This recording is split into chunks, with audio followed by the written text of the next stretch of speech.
तो फ्रेंड्स, हमने पिछला पार्ट छोड़ा था पैनक्रियास से, एंड किया था पैनक्रियास से, और आज हम इस पार्ट में स्मॉल इंटेस्टाइन से स्टार्ट करने वाले हैं। बेसिकली इस वीडियो में हम क्या देखने वाले हैं, स्मॉल इंटेस्टाइन के बारे में देखेंगे कि स्मॉल इंटेस्टाइन में क्या होता है, कैसे होता है एब्जॉर्प्शन। क्योंकि अभी देखो, हमने पिछले पार्ट में डिस्कस किया था कि जाने से पहले, स्मॉल इंटेस्टाइन में जाने से पहले क्या हो रहा था, एब्जॉर्प्शन करना था, मतलब absorption in the sense what, receive करना था of the secretion of liver and pancreas, इसको सिक्रेशन को रिसीव करना था। ओके, सो हम थोड़ा सा डिस्कस करेंगे ब्रीफली, पर ये जान लेते इस वीडियो में हम देखने के वाले, इस पार्ट में क्या देखेंगे about the small intestine. Okay, उसके बाद विली कैसे सपोर्ट करता है, विली है क्या और कैसे सपोर्ट करते हैं in the absorption of digested food.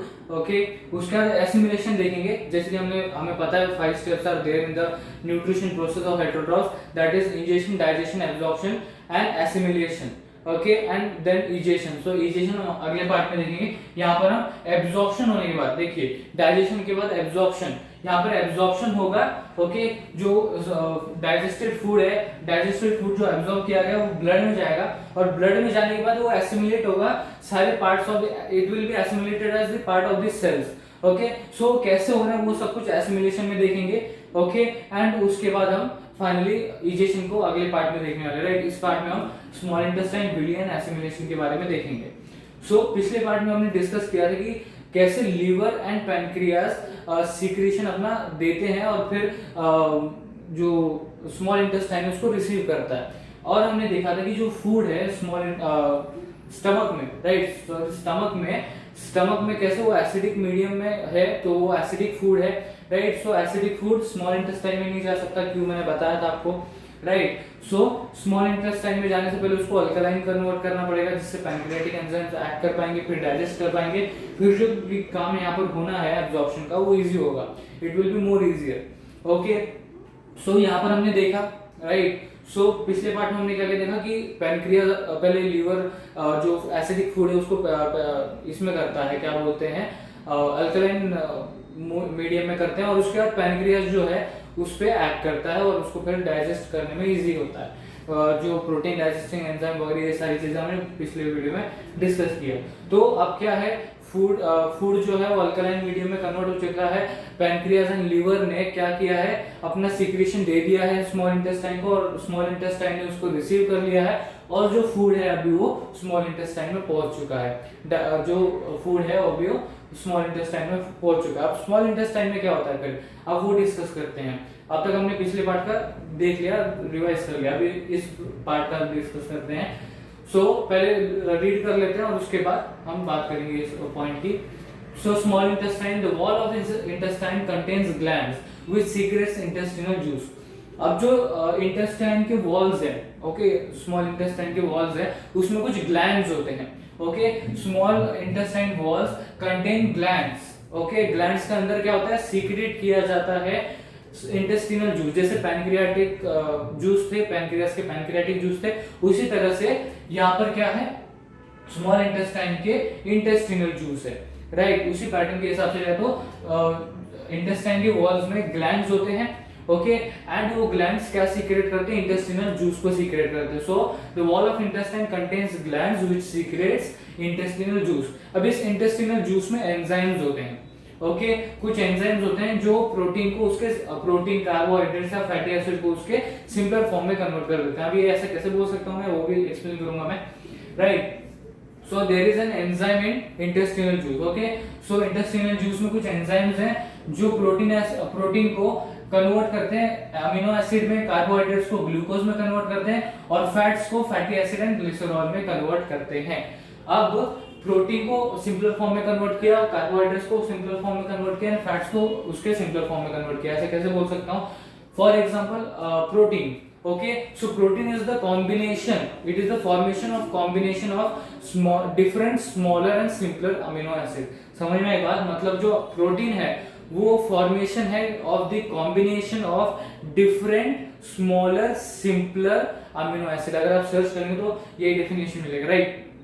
So protein किस चीज का फॉर्म है, कॉम्बिनेशन है, किस चीज का formation, it is the formation of combination of different smaller and simpler, okay, smaller and simpler amino acids.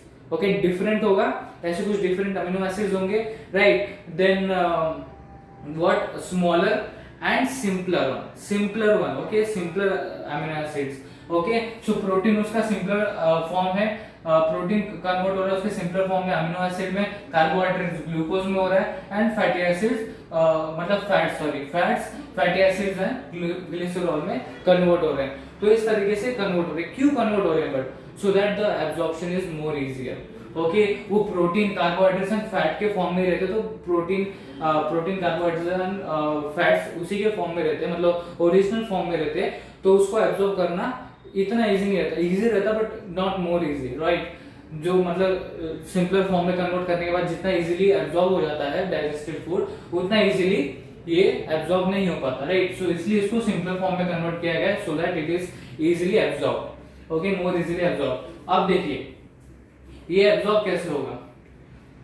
Inner lining, okay, जो small intestine की इनर लाइनिंग होती है उसके अंदर फिंगर लाइक प्रोजेक्शंस होते हैं, राइट। मतलब क्या, स्मॉल इंटेस्टाइन है, सपोज ये स्मॉल इंटेस्टाइन है, ओके, स्मॉल इंटेस्टाइन है ये, ओके। उसके अंदर इनर लाइनिंग्स होती हैं, इनर लाइनिंग्स के अंदर कुछ फिंगर लाइक प्रोजेक्शंस होते हैं, ऐसे फिंगर लाइक प्रोजेक्शंस होते हैं, राइट। ऐसे से हर जगह, मतलब ऐसा ऐसे जा रहा है, देखो ये स्मॉल इंटेस्टाइन है, इमेजिन करो ये स्मॉल इंटेस्टाइन है, इसके सरफेस पे इनर लाइनिंग्स होंगी, बेसिक सा चीज है, पता चलना चाहिए आपको, राइट। इनर लाइनिंग्स होगी, इनर लाइनिंग्स पे क्या होगा, ऐसे फिंगर लाइक एक्सटेंशंस होंगे, जुड़े हुए फिंगर लाइक एक्सटेंशंस होंगे, जिसको हम विली बोलते हैं या विलाय बोलते हैं। फॉर नॉर्मल कंडीशंस विली बोलते हैं इसको, विली, ओके। विलीज होते हैं जो सरफेस एरिया को इंक्रीज करते हैं, विलायज होती है जो सरफेस एरिया को इंक्रीज करते हैं। अब ये विलाय क्यों है और सरफेस एरिया क्यों इंक्रीज कर रहे हैं, अब पहले देख लेते हैं विलाय क्या है, ओके। उसके बाद हम देखेंगे कि ये लार्ज सरफेस एरिया क्यों किया गया है, राइट। सो विली के देखते हैं विलाय क्या होता है। पहले विली बोला है, विलाय दोनों सेम चीज है, okay. Villi, they are richly supplied with blood vessels, okay. So villi है, उसके अंदर क्या होते हैं या उसके आजू बाजू क्या होते हैं, they are richly supplied with blood vessels होते हैं, वो ब्लड वेसल से कनेक्टेड, आप ऐसे बोल सकते हो, okay. They are richly supplied with blood vessels, ये एक विलाय है, ये richly supplied with the blood vessels around it, okay, which takes absorb food to each body cell, okay, right. अब यहाँ पर सरफेस एरिया इंक्रीज हो गया, okay, surface area increase हो गया तो अब्जॉर्प्शन ज्यादा होगा, दिस इज द रीजन जो हम अभी डिस्कस करेंगे, राइट। सो विलाय क्या कर रहा है, उसके पास क्या है, richly supply of blood vessels है, मतलब it is richly supplied with the blood vessels, okay, which absorbs the food to each body cell. मतलब अब ये जो फूड आ गया है, राइट, जो फूड आ गया है किसमें, स्मॉल इंटेस्टाइन में, वो अभी डाइजेस्ट हो चुका है, राइट। अब उसका क्या होगा, एब्जॉर्प्शन होगा, राइट, डाइजेशन हो गया, ingestion digestion, ingestion digestion absorption, okay, absorption then assimilation. So अभी एब्जॉर्प्शन होगा, it will be absorb to each body cell, मतलब हर बॉडी सेल पे जाएगा अभी वो, okay.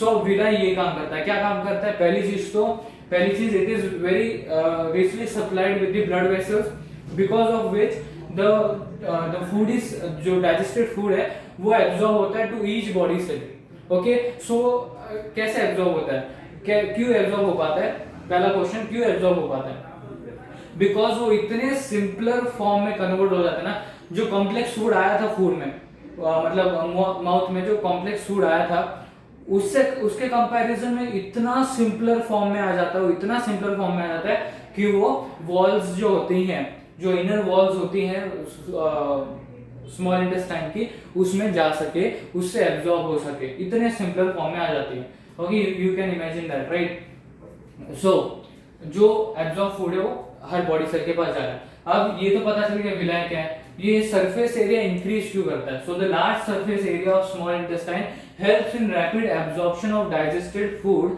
The digested food which is absorbed by the small intestine goes into our blood.